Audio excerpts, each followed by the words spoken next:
Hey, we're coming to you from the from my office up here at the Capitol in Springfield today. Just getting ready to go in for the minimum wage vote in session here. The vote's a foregone conclusion. It's going to pass, and it's really unfortunate how this whole thing came about. They've basically taken and ramrodded this policy through the legislature with little thought about what it's going to do and who's going to bear the real burden of this mandate. It's not going to be your big corporations. They've got the money and the technology to work their way around it with their kiosks and self-checkouts and everything else.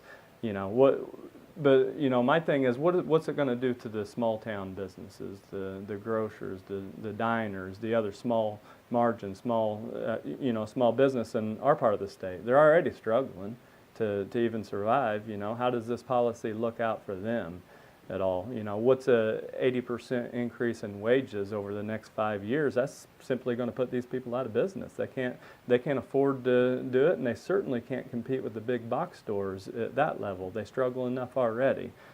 So I never supported the idea of this policy, but there was absolutely no effort from the other side to negotiate or work in good faith on ideas that would lessen the impact on these vulnerable small businesses in my district, and the employers and employees that'll be affected by this, But the simple truth is the governor's spoken.